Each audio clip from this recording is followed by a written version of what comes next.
बिस्मिल्लाहिर्रहमानिर्रहीम, अस्सलाम वालेकुम।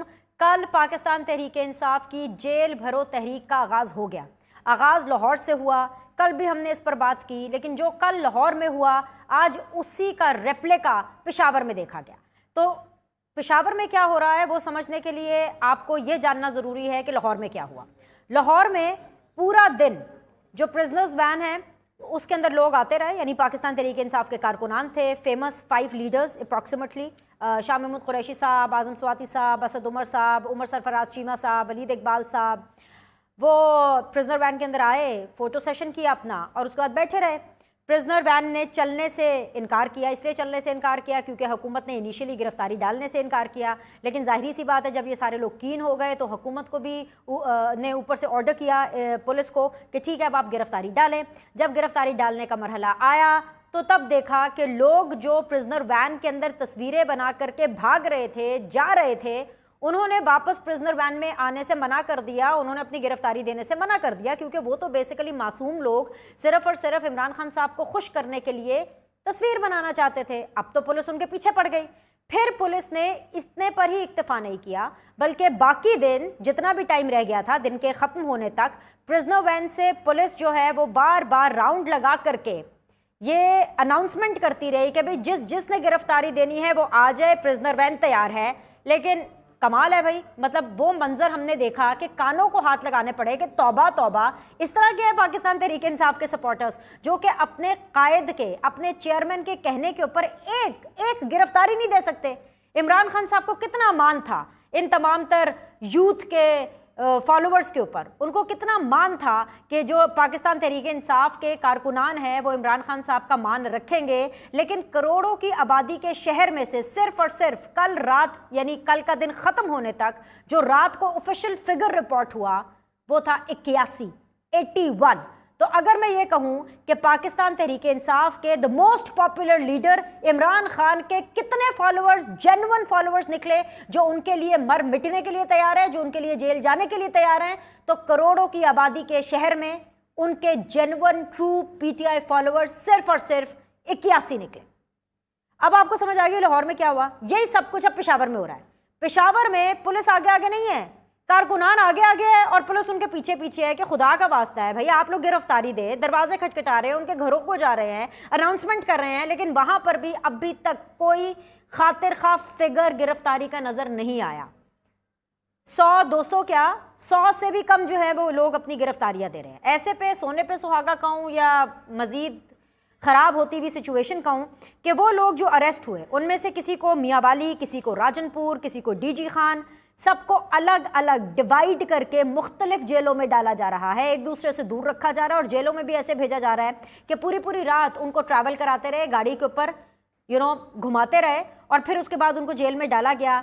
और एक रात की जेल ने इन हजरात के, पाकिस्तान तहरीक इंसाफ के लीडर्स के, एक रात की जेल ने 14 तबक रोशन कर दिए। ऐसे रोशन किए कि आज सुबह लाहौर हाई कोर्ट में उनकी फैमिलीज पहुंची हुई थी कि मिलॉर्ड खुदा का वास्ता मिलॉर्ड, हमारे जो ये मेंबर्स हैं जो कि गिरफ्तार हुए हुए हैं इनको किसी तरह गिरफ्तारी से आज़ाद कराएं। ये है जी जेल भरो तहरीक का पूरा एक दिन का अहवाल। अब मैं मेहमान सामने रख देती हूँ। इब्राहिम खान साहब अस्सलाम वालेकुम, खुशामदीद, पाकिस्तान तहरीक इंसाफ को रिप्रेजेंट कर रहे हैं। सहर कामरान साहिबा पाकिस्तान पीपल्स पार्टी को रिप्रेजेंट कर रही हैं, अस्सलाम वालेकुम, खुशामदीद। सेनेटर राना मकबूल साहब हैं, अस्सलाम वालेकुम, खुशामदीद, नून लीग को रिप्रेजेंट कर रहे हैं। बहुत बहुत शुक्रिया तीनों मेहमानों का ज्वाइन करने के लिए। इब्राहिम खान साहब, ये जिस तरह से लोग अब लाहौर हाई कोर्ट की तरफ जा रहे हैं कि जिन लोगों ने अपनी गिरफ्तारी दी है, 81 लोगों की मैं पूरी की पूरी बात नहीं कर रही, सिर्फ और सिर्फ अगर मैं मेजर लीडरान की बात कर लूँ तो उनकी फैमिलीज लाहौर हाई कोर्ट के बाहर पहुंची हुई हैं और वो यही कह रही हैं कि जी प्लीज़ किसी ना किसी तरह इनकी रिहाई कराएं। 14 तबक रोशन हो गए हैं उनके। तो जवाब तो वैसे तो कोर्ट का ये होना चाहिए कि हूं नहीं। तो इब्राहिम खान साहब, हूं नहीं, गिरफ्तारी ऐसे थोड़ी होती है, टारगेट तो जेल भरने का है। ऐसा थोड़ी है कि जैसा लीडर वैसा उसका फॉलोवर, लीडर भी जमानत लेकर के घर बैठेगा तो फिर शाह महमूद कुरैशी हो, असद उमर हो, इनकी तो फिर जमानत बनती है ना। देखिए, आपने जो भी अपने इंट्रो में कहा मैंने उसके बरक्स टीवी पे देखा कि इवन वो जो कोट लखपत जेल में जिस वक्त वैन गुजर जा रही थी, वो प्रिजनर वैन, तो उसके ऊपर भी पीटीआई के वर्कर्स जो है उसके ऊपर चढ़े हुए मौजूद थे।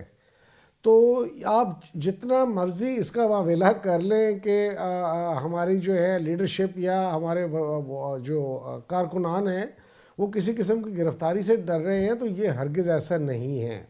ये सारी मेरे पास फुटेज एक एक वक्त की, एक एक सेकंड की मौजूद है। जहाँ तक कानून की बात है, उन्होंने कोई ये नहीं कहा कि हमें ज़मानत चाहिए। आप ये इब्राहिम भाई कंफर्म कर इब्राहिम लें, भाई ये सॉरी फिर सॉरी ये एलिगेशन में आ जाती है। कलामी की माफी चाहती हूँ, आपका मौकफ मैं पूरा लूंगी।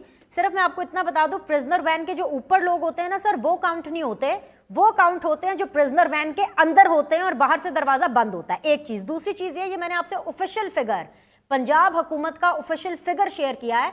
आप मुझे अपना फिगर बता दें, मैं वो टीवी पे चला देती हूँ। आपका फिगर कितना है? कितने लोगों ने कल लाहौर में गिरफ्तारी दी? मुकम्मल कर जी। मैं बिल्कुल आपके फिगर से डिसएग्री नहीं कर रहा। फिगर वही है जो वैन के अंदर थे, लेकिन आपने ऐसे पोज किया कि लोग भाग गए वहाँ से, कोई गिरफ्तारी देने के लिए तैयार नहीं था। ऐसा हरगिज़ नहीं था। वहाँ पे भी लोगों के जत्थे जो है वो ऊपर चढ़ के वो वैन के वो गए कोट लखपत जेल तक। मैं सिर्फ आपको ये कह रहा हूँ 81 लोगों ने दिया है। कल का प्रोग्राम यही था कि पहले लीडरशिप जो है, टॉप लीडरशिप में से लोग अपनी गिरफ्तारी देंगे। उन लोगों में से जिन जिन का नाम जो लिस्ट में रखा गया था, ये एक लंबा प्रोसेस है, कोई एक दिन की ये खेल नहीं है ना। हमने इसको एक दिन में बंद करना है। अब हफ्ते वाले दिन हमारे मुल्तान का है, टर्न है, उसमें भी हमने अपनी मर्जी के लोगों को कहा है कि आप इतने इतने इस डेट में जाएंगे। लेट्स से फॉर एग्जांपल 200 की जो है वो एक लॉट जाएगी फर्स्ट उसमें, आज आप मेरे साथ आखिरी शो कर रहे हैं, फिर उससे नेक्स्ट डे में देखेंगे। आज आप मेरे साथ आखिरी शो कर रहे हैं। मैं शायद आपके साथ दे रहे हैं। मैं ऐसा हरगिज नहीं है। मैं कोई इंडियन प्रिजन में नहीं जा रहा कि आपके साथ आखिरी शो कर रहा हूँ। नहीं मैंने सर, फिर भी आपके साथ बल्कि प्रिजन से बैठ के भी आपके साथ शो ना। करने मेरे चैनल वाले भी नहीं भेजते डीएसएनजी जेल में। मसला ये है, तो आखिरी शो है, आप अरेस्ट होने वाले हैं सैटरडे को। कोई नहीं, इंशाल्लाह जिंदा वापस आएंगे और आपसे बात भी करेंगे। लेकिन वजूहात क्या हैं? देखें, उस तरफ आए जो मेजर इश्यूज हैं। इब्राहिम साहब, 30 दिन लगेंगे। मेजर इश्यूज 30 दिन कम अज कम। हुकूमत ने कहा है कि मिनिमम 30 डेज आपको रखेंगे। यानी अगर आज आप मेरे साथ शो करें, या मुझे पहले पता होता है इब्राहिम साहब मैं आपके साथ सोलो शो करती कि आज आखिरी शो है, उसके बाद 30 दिनों के बाद अगर आपको जमानत मिली तो फिर आप मेरे हाथ आएंगे।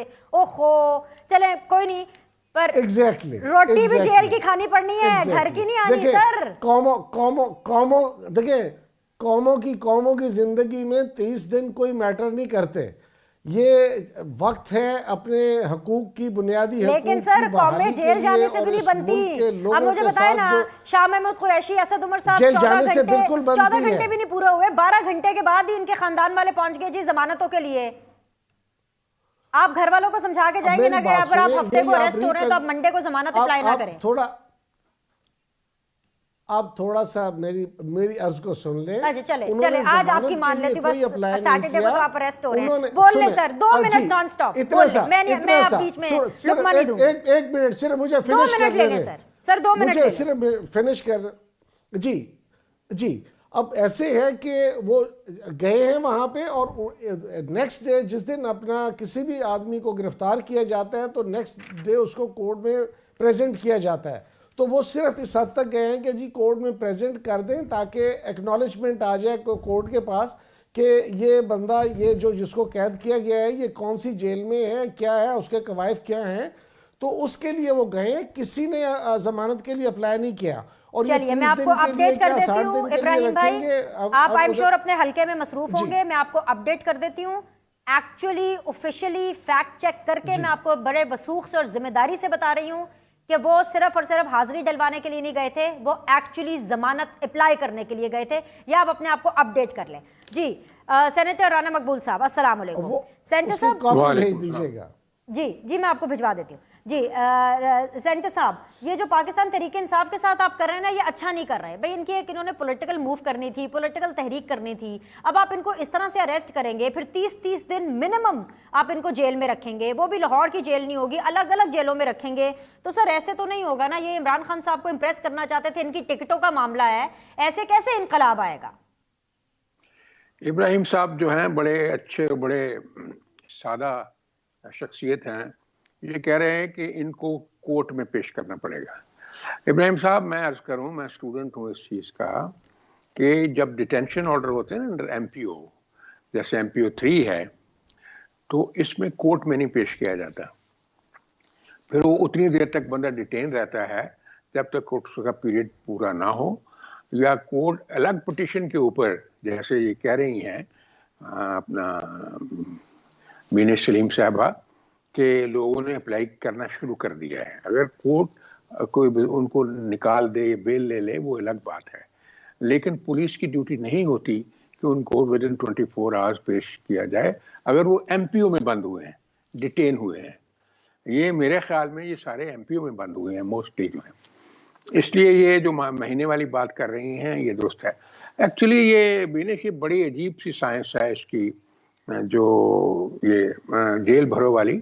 काश मौलाना हसरत महानी की देख लेते कि किस तरह वो क्या करते थे और मौलाना ज़फ़र अली ख़ान क्या करते थे, ख्वाजा रफ़ीक क्या करते थे और मौलाना मोहम्मद अली जौहर क्या करते थे, जो हमारी हिस्ट्री के स्टालवर्ड्स हैं, जिन्होंने जेलें भरी हैं और जेलों में गए हैं। ये बेचारे सॉफ्टी लोग हैं, इनको खामखाई फंसा दिया। पहले इनको सड़कों पर टुराते रहे, पहले कहा जी चलो जी आप हम चलते हैं जी इस्लामाबाद को हम पता करेंगे, टॉक्सी टर्फी कर देंगे। फिर कहा जी हम सिपाहीलार की अपॉइंटमेंट नहीं होने देंगे। फिर कहा जी हम ऊपर नीचे कर देंगे। और अब इनको यहाँ लाके यानी कि टुरा के थका दिया है अपने वर्कर्स को। तो ये मैं समझता हूँ कि वो सही मानों में एस्ट्यूट पॉलिटिशियन वाला रवैया नहीं है। जो हमारे सादे लोग हैं बेचारे वो चीखते फिरते हैं, वो क्यों खामखा, इसका फायदा क्या है? अगर आपने जेल में बंदे भिजवा दी उसका क्या फायदा? अब आप छुड़ाने के लिए चल पड़े हैं तो बस ठीक है, फिर ये एक सही ला हासिल हुई ना, अनप्रोडक्टिव एक्सरसाइज हुई। इसलिए मैं समझता हूँ कि ये अब जो रिगर्स हैं इम्प्रिजनमेंट के वो तो होते हैं, वो बर्दाश्त करने पड़ेंगे। और आप देखेंगे कल और दरखास्तें आएंगी और ये तादाद भी कम होती जाएगी। ये मैं समझता हूँ ये मुनासिब को सोची समझी का मंसूबा नहीं है।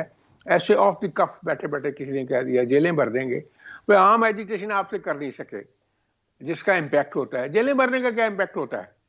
सिर्फ यही है कि हमने जेलें भर दी और अपने ही वर्कर्स को हमने तकलीफ दे दी है। वेल एनीवेज सेनेटर साहब, आपके पास रीजंस हैं इनका मजाक उड़ाने की भी, इनको सॉफ्टी कहने की भी, इनको ताने देने की भी, लेकिन आई स्टिल बिलीव, मैं ऑन रिकॉर्ड कह रही हूँ, अगर इमरान खान साहब अपनी पहली गिरफ्तारी देते तो ये सूरत हाल मुश्किल होती और फिर सेनेटर साहब आपको लग पता जाता। लेकिन क्योंकि इमरान खान साहब ने गिरफ्तारी नहीं दी, ना उन्होंने देनी है, तो ये आपने जैसे बोला सॉफ्टी सी एक तहरीक है, वही रहने वाली है। चले जी सहर कामरान साहब सुन के पास जरा जाते हैं, उनको सुनते हैं, बिकॉज अगला मरहला उन्हीं के पास जाना। सहर अस्सलाम वालेकुम, it's always great to have you on show.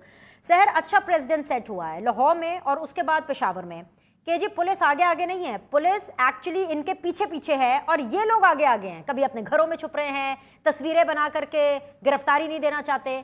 तो आपको अब अच्छे खासा आइडिया हो गया है कि सिंध में या कराची में जब इन लोगों ने इस जेल भरो तहरीक का आगाज करना है, जो कि आने वाले चंद दिनों में ही होगा, तो आपने इनसे कैसे निबरद आजमा होना है। So you people are prepared, right?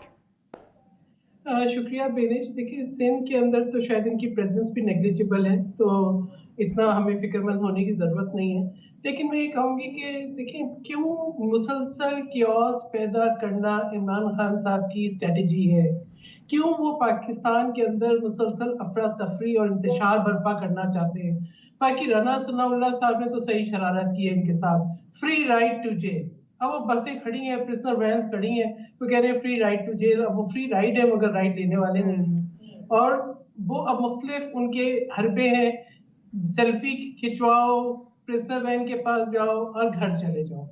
और जो लोग गए हैं वो अपनी जमानतें, जैसे आपने बताया कि वो जमानतों की दरखास्त लेके पहुंच गए, तो बेचारे गरीब लोगों की जमानतों की दरखास्तें लेके जाएंगे क्या वो? या उनके जो करेक्टर सर्टिफिकेट्स हैं उनके अंदर वो जेल के अंदर गिरफ्तारी आ जाएगी, उनकी जो है वो क्रिमिनल रिकॉर्ड में वो आ जाएंगे और उनके मुस्तकबिल के साथ इमरान खान साहब जो है वो खेल रहे हैं। मैंने तो पहले दिन से कह रही हूँ, मुसलसल आप देखिए मैं तो ट्वीट कर रही हूँ कि जेल भरो तहरीक, पहल करो इमरान खान, पहल करे ना। लीडर्स तो हमेशा they lead from the front, leaders अच्छा, तो सहर अब हैशटैग आप चलाएंगी? देखिए मैं तो चला रही हूँ, आपने मैं तो इनको कह रही हूँ, हैशटैग बहस चलाने के क्यों भी है काबिल नहीं साहब? छोड़ा, ना मैं करें। तो कह रही हूँ, मैं तो इमरान खान साहब को जो है ना जज्बा दिला रही हूँ कि इमरान खान साहब आप पूरे पाकिस्तान के अवाम की तकदीर के साथ खेल रहे हैं, इस मुल्क की स्टेबिलिटी के साथ खेल रहे हैं, इस मुल्क की मईशत के साथ खेल रहे हैं, इंतशार पैदा करना चाहते हैं, तो हिम्मत दिखाए ना, हिम्मत दिखाए। खुद आप अपनी गिरफ्तारी रोकने के लिए, खुद अपने आप को कानून से बचाने के लिए, खुद अपने तो केसेस आपका का क्या जाता है सामना करने शहर, के लिए। अपने ही कारकुनान को जेल में डाल रहे हैं ना, आपके लिए तो एनीवेज विन विन सिचुएशन है। सिंध में आपने बता भी दिया कि इनके इतने ज्यादा लोग हैं नहीं, और जो हैं भी वो हैं ही पीटीआई के, so no pain for you. देखिए बात यह है कि अपने कारकुनान या किसी और के कारकुनान है तो पाकिस्तान के अवाम, पाकिस्तान के नौजवान, पाकिस्तान के जो लोग हैं, अवाम है। मैं तो नहीं चाहूंगी कि किसी का करेक्टर सर्टिफिकेट खराब हो, मैं तो नहीं चाहूंगी कि किसी का क्रिमिनल रिकॉर्ड पे जो है वो नाम आ जाए। मैं तो ये चाहूंगी कि या तो अगर इमरान खान साहब सीरियस हैं तो he should lead from the front. अगर उनका मकसद सिर्फ क्योस है तो उसका जो नुकसान जो है वो पूरे मुल्क को हो रहा है। उस इंतशार की जो एक कॉस्ट है वो पूरी कौम अदा कर रही है। तो ये देखिए बात ये, इमरान खान साहब डिसाइड कर लेते एक दफा कि उनको असेंबलियां छोड़नी थी या असेंबलियों में रहना था, पंजाब हुकूमत बनानी थी या तहलील करनी थी। फिर यानी ये तो एक मजाक है ना, आज आप बोले कि जी मुझे हुकूमत बनानी है, फिर आप ये बोले कि जी बन गई है, मैंने तो तहलील करनी है। अब तहलील कर ली है, अब इलेक्शन में जाना है, अब इलेक्शन के बाद में वो किसी ने ओथ नहीं लेना, फिर तहलील करनी है। यानी मुल्क की मईशत को मुसलसल नुकसान पहुंचाना, पूरे एक वक्त में डिस्ट्रैक्ट करना, न सिर्फ हुकूमत को बल्कि आवाम को, असल मसाइल से जो है तवज्जो हटाना, अपने केसेस से राह फरार इख्तियार करना, ये अगर इमरान खान साहब की यही स्ट्रेटेजी है तो मैं कहूँ कि बहुत नुकसानदेह है पाकिस्तान के लिए। इमरान खान साहब का ये जो आप देख रहे हैं ना कि आज लोग नहीं निकल रहे, उनका एतबार और एतमाद पब्लिक के दरमियान कम हो रहा है। हाँ, ट्विटर पे आप बोले, ट्विटर पे आप कहते हैं, मैं कहूंगी 1 लाख लोग जेल में चले जाएंगे, मगर ट्विटर पे हो सकता है कुछ लोग जूम पे भी चले जाएं, कुछ लोग स्काइप पे भी चले जाएं। हकीकतन जो है, जो फ्री राइड है, लोग उसको अवेल नहीं कर रहे, और जो जा रहे हैं उनको फिर मुख्तलिफ किस्म की परेशानियां ला के, और फैमिलीज को तो डेफिनेटली होंगी। तो इमरान खान चलिए, साहब जो है ना अपने एडवेंचर का शिकार पाकिस्तान के मासूम अवाम को ना करें, उनको मजीद गुमराह ना करें। झूठ तो उन्होंने बोलना है, और झूठ की बुनियाद पे उनकी सियासत की पूरी इमारत खड़ी है। ठीक है, मुझे एक वक्फा लेना है और ब्रेक के बाद हम जब वापस आएंगे तो जो असल में जो रियल इशू है वो ये है कि हम बात करेंगे सुप्रीम कोर्ट के उस खुद नोटिस के हवाले से, जिसके हवाले से खुद जो बेंच में जजेस मौजूद हैं वो ये सवाल उठा रहे हैं कि भाई ये केस खुद नोटिस का बनता ही नहीं है। एक छोटा सा ब्रेक, विल बी बैक।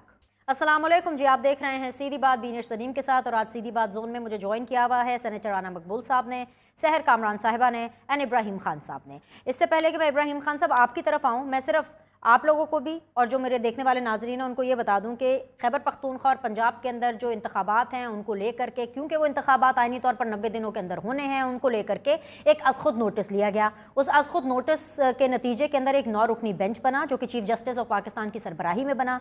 आज वो सब बैठे थे, आज उसकी हेयरिंग थी, और उस हेयरिंग के अंदर बहुत इंटरेस्टिंग रिमार्क सामने आया। इब्राहिम खान साहब, आप लोग ये उम्मीद लगाए बैठे हैं और लगाए बैठे थे कि आपको अब कोर्ट्स जो हैं वो कोई तारीख लेकर के देंगे इंतखाबात के लिए, और आपकी नज़रें जो हैं वो अदलिया के ऊपर, कोर्ट्स के ऊपर थी। लेकिन आज जिस तरह के ऑब्जर्वेशंस आए हैं, मामला अभी भी पेंडिंग है, कल परसों फिर इसकी समाअत होने वाली है, लेकिन इशू ये है कि आज अगर जस्टिस मंसूर अली शाह साहब के आप रिमार्क सुन लें या जस्टिस जमाल मंदोखेल साहब के रिमार्क सुन लें, इन 9 जजेस में से जो 2 जजेस ऐसे हैं जिनके आज के रिमार्क्स अगर आप देखें तो यूँ लगता है कि ये बाजी उल्टी भी हो सकती है, क्योंकि जस्टिस मंसूर अली शाह साहब फरमा रहे हैं कि हो सकता है कि अदालत बगैर वजूहात के तहलील की गई असेंबली को दोबारा बहाल कर दे। यानी ये रिमार्क्स आए हैं, ये पॉसिबिलिटी भी है। और नंबर 2 कि भाई जस्टिस जमाल मंदोखेल साहब ये कह रहे हैं कि उनकी नज़र में, उनकी राय में ये जो केस है 184(3 यानी कि खुद नोटिस का बनता ही नहीं है। तो आप अभी भी अदलिया की तरफ ही देखेंगे, जो फैसला अदालतें करेंगी आपको कबूल होगा? जी बिल्कुल, अभी मैं और राना साहब एक और प्रोग्राम में थे तो वहाँ पे भी इस पे बड़ी एलेबोरेशन हुई, और वहाँ पर बड़े लर्नेड हमारे कानूनदान जो थे वो मौजूद थे। हक़ाइक़नामा ये है कि ये सारा कुछ जो कुछ भी हो रहा है, जब मुल्क में फस्तायत का निज़ाम राइज हो जाए तो फिर आखिरी उम्मीद आपके पास पाकिस्तान की अदालतें ही रह जाती हैं, और इस सूरत में वो पाकिस्तान की सुप्रीम अदालत जो है उसके पास ये केस गया है, उन्होंने इस काबिल समझा है तो इसका नोटिस लिया है। अब उसमें 2 ऑनरेबल जज साहबान ने अपने को रिमार्क्स दिए हैं, तो वो इक्वली एक्सेप्टेबल एंड रिस्पेक्टेबल है उनके रिमार्क्स के। वो क्या फील कर रहे हैं। देखें, ये आपका जो है फैसला आना है अदालत से, वो किसी भी सूरत में आए वो सब लोगों को कबूल करना पड़ेगा। और ये क्योंकि सुप्रीम कोर्ट खुद ले चुकी है और वो डिफाइन करेगी कि इलेक्शंस विद इन 90 डेज होने हैं नहीं होने हैं, या ये जो अभी आप ऑप्शन बता रही हैं कि जी वो असेंबलियों को बहाल कर दें, वो जो कुछ भी करेंगे with in the premises of law करेंगे। और जब वो करेंगे तो वो उसमें किसी को मकसद है उससे पहले ये कहना जी हम ये मानेंगे या नहीं मानेंगे, नहीं मानने वाली तो वैसे ही बात गलत है। हमारी पाकिस्तान की अदालतें हैं और हमें उनका एहतराम है, और वो जो भी फैसला करेंगे हमें मनोअन कबूल करना पड़ेगा, चाहे वो यही फैसला क्यों ना कर दें। ऐसे मैं कह रही हूँ हाइपोथेटिकली स्पीकिंग कि जो असेंबलियां हैं वो गलत तहलील की गई थी और इन्हीं असेंबलीज को दोबारा बहाल कर दें, आपको ये काबिल कबूल होगा पीटीआई को? यस और नो? जी एक तो आपकी आवाज बहुत चॉप हो रही थी, लेकिन मैं समझ ये रहा हूं कि आप कह रही हैं कि जो भी फैसला आएगा बिल्कुल मनोअन कबूल होगा, मनोअन कबूल होगा। चलिए, ये देखने वाली ऑडियंस भी इस बात की गवाह है और शहर कामरान और सेनेटर राणा साहब भी इस बात के गवाह हैं कि जो भी फैसला है वो अदालतें कबूल करेगी। सेनेटर साहब, मैं आपसे कुछ एक मुख्तलिफ सवाल करना चाहती हूँ, क्योंकि ये जो बेंच बना है 9 रुकनी, इसके अंदर 2 ऐसे सीनियर जजेस हैं जिनके ऊपर पाकिस्तान मुस्लिम लीग नून को रिजर्वेशंस हैं। वो मांग कर बैठे हैं कि भाई हमें ये दोनों जजेस अपने किसी भी केस में नहीं चाहिए, लेकिन वो दोनों जजेस इस 9 रुकनी बेंच में हैं। एग्जैक्टली प्राइम मिनिस्टर शहबाज शरीफ साहब क्या फरमा रहे हैं, पहले आप वो सुन लीजिए, फिर बात करते हैं। कहीं सरीहन जानिबदारी हो रही है और रोजे रोशनी तरह अयां है, उससे आप कब तक आप आंखें बंद करके रखेंगे? उससे बहुत खराबियां पैदा होंगी। ऐसे जजेस जिनका रवैया मुस्लिम लीग नून के साथ मानदाना रहा है और जानिबदाराना रहा है, उनके सामने हमारे केसेस ना लगाए जाएं। ये बतौर मैं वज़ीर आज़म नहीं कह रहा, बतौर मैं पार्टी हेड ये बात कर रहा हूँ। जी, बतौर पार्टी हेड मांग करती हुई है इन्होंने, और फिर भी उसके बाद ये 2 जो जजेस हैं उनके नाम आ गए इस 9 रुकनी बेंच के अंदर। ये क्या बात हुई कि अगर फैसले आपके हक में नहीं आ रहे तो आपने डायरेक्ट ही जानिबदारी का इल्जाम लगा दिया? What is this behaviour senator साहब? उन्होंने ये हक की बात नहीं है, कुछ फैसले जो अपनी ज़ुबान हाल से बोलते हैं। आपको याद होगा जस्टिस मुनीर ने एक फैसला किया था मौलवी तबीजुद्दीन केस का, उसके असरात आज तक हैं, और आपको पता है क्या बोलता है वो। उसके मुकाबले में जो जस्टिस कार्नेलियस ने फैसले किए थे वो क्या बोलते हैं। आइडेंटिकली शेख अनवारुल हक ने जो फैसला किया था भुट्टो शहीद का, वो क्या बोलता है, और फिर जस्टिस हमूदुर रहमान के फैसले क्या बोलते हैं। इस तरह जस्टिस शाद हसन खान का फैसला क्या बोलता है कि 3 साल के अंदर अंदर आप अमेंडमेंट कर सकते हैं अकेला बंदा जो है कॉन्स्टिट्यूशन में। जस्टिस अजमल मियाँ का फैसला क्या बोलता है। बात यह है कि फैसले ऑनरेबल जज साहबान का असासा है, ये एक तारीख है। जस्टिस साकिब निज़ार का फैसला क्या बोलता है, फॉर लाइफ डिस्क्वालीफाई करने के लिए मियां नवाज शरीफ को। बात यह है कुछ फैसले ऐसे हैं जो नाकाबिल तस्लीम हो जाते हैं इस तारीख में। इसलिए ये कहा जाता है कि अगर आपका एंगल इतना ज्यादा एक तरफ है तो उसमें ऑनरेबल जजेस एक्यूज भी कर जाते हैं। अगर कोई पार्टी इतराज कर दे तो रिक्यूज कर जाते हैं। ये 2 मुख्तलिफ बातें हैं। आज ही सरगोदा के अंदर मरियम नवाज साहिबा ने जलसों के अंदर जिस तरह से अदलिया की तजलील की या एक्सपोज किया, आई डोंट नो कि आपकी पार्टी का क्या इसके ऊपर जो लाहे अमल है वो किस हद तक जाकर के खत्म होगा। सर सुन तो ले, आपको पता उन्होंने कहा क्या? सारी अदलिया आप कैसे कह सकती हैं? आप जो हमारे आला तरीन जो सुप्रीम कोर्ट का हर जज सुप्रीम कोर्ट है। मरियम नवाज साहिबा ने आज जस्टिस एजाजुल एहसन साहब का नाम लेकर के ये बोला है। आपको मैंने जस्टिस मुनीर का नाम लिया ना, चीफ जस्टिस था ना सुप्रीम कोर्ट का, क्या रोल था उसका। अरशाद हसन खान का नाम लिया ना मैंने, जिसने 3 साल के लिए कॉन्स्टिट्यूशनल अमेंडमेंट करने की उसको अख्तियार दे दिया था परवेज मुशर्रफ को। मैंने साकिब निसार साहब का नाम लिया है ना, इसलिए मैं कहता हूँ, और उनका भी मैंने नाम लिया है। मैंने अब आपकी बात हमारे लिए मेरी बात तो सुन लें सर। जो पाकिस्तान मेरा सवाल तो सुन लें सेनेटर साहब। सुपरस्टार्स हैं, ऐसे ना ओके करें ओके। आप, एक जैसा अच्छा, मैं मामला ऐसे नहीं कर करें। रही हूँ, अब आप मेरा, आप ऐसा भी नहीं। ऐसे ना करें ना, मेरा सवाल तो सुन लें। आप ऐसे ही जज्बाती जी। हो गए। चीफ जस्टिस सुनाइए। जो साबिक हैं साकिब निसार साहब, उनका जो भी आपने स्कोर सेटल करना है वो तो एक तरफ, लेकिन इस वक्त मौजूदा जो जस्टिस हैं, जस्टिस एजाजुल एहसन साहब के बारे में मरियम नवाज साहिबा ने सरगोदा जलसे में खड़े होकर के कहा है कि भाई वो अगले चीफ जस्टिस बनने का ख्वाब देख रहे हैं। चीफ जस्टिस साहब, आपको ये बात क्यों नहीं नजर आती? ये जैसे मैंने आपको ये कहा है उसी तरह मरियम नवाज ने कहा है। साथ ही साथ उन्होंने कहा बेंच फिक्सिंग हो रही है, तो जलसों के अंदर इस तरह से खड़े होकर तजलील करना, ये भी क्या ठीक है?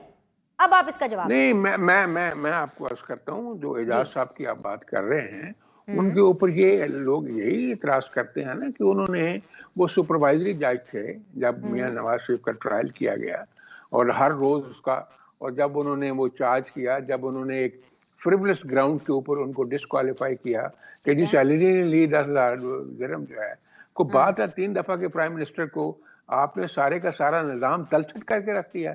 वो अभी तक हम भुगत रहे हैं, उसकी कोई जस्टिफिकेशन थी? को खुदा को जान देनी, ये भी तो सोचना चाहिए ना।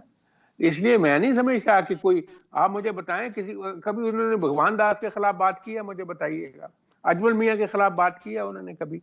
महमूदुर रहमान के खिलाफ बात की है? आप मुझे बताएं ना। इसलिए जो लोग अपनी कमाई कर गए हैं अपनी जिंदगी में, काश वो नवाज काबिल शरीफ साहब इज्जत है। बुज़दिलाना सियासत ना करते और उस टाइम पर बोलते जब चीफ जस्टिस साकिब निसार साहब थे। सर, रिटायर लोगों के खिलाफ तो हम भी बहुत कुछ बोल लेते हैं, बुलवा ले बड़ा जिसके भी बोल रहे खिलाफ थे, आपने उस वक्त बुलवाना भी है। बोलते थे, क्या आप बात करती हैं?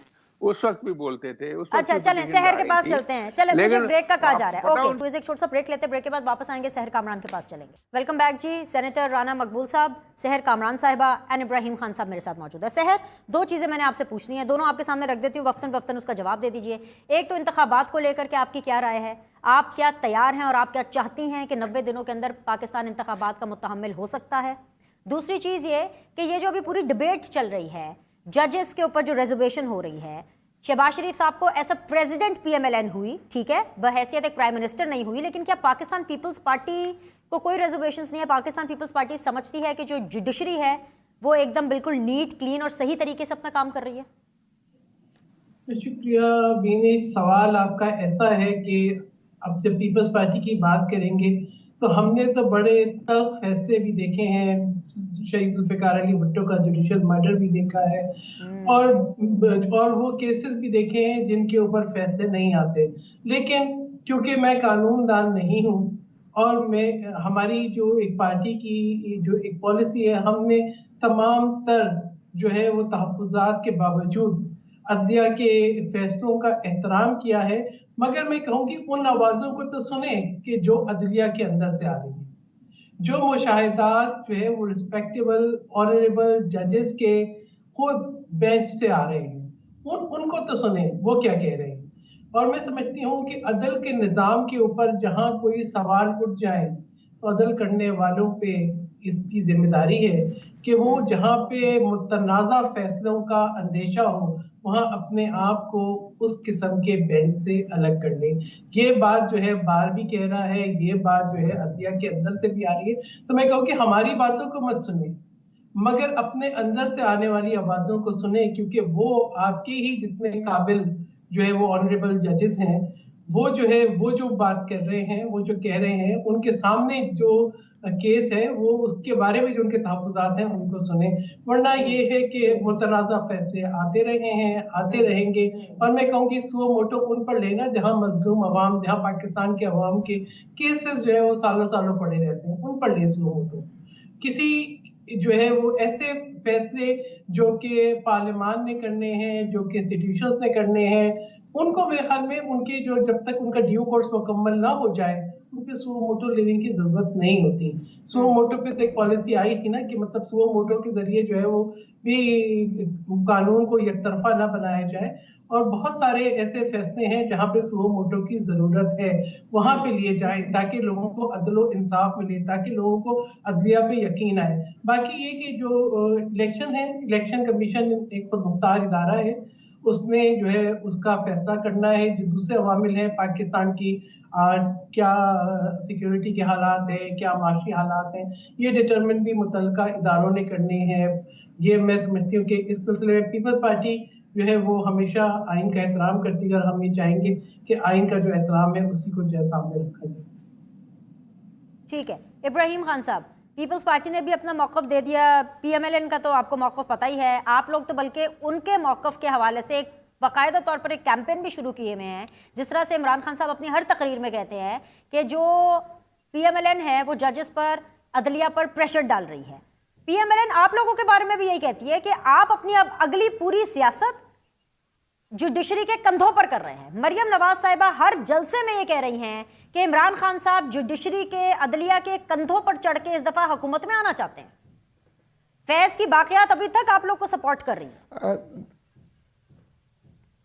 देखिए, मैं बड़ी सिंपल सी बात है कि मुस्लिम लीग नून, मैं पीपल्स पार्टी को इसमें शामिल नहीं कर रहा, मुस्लिम लीग नून की हिस्ट्री है कि ज़ियाउल हक की ये बेसिकली दौर की पैदावार है।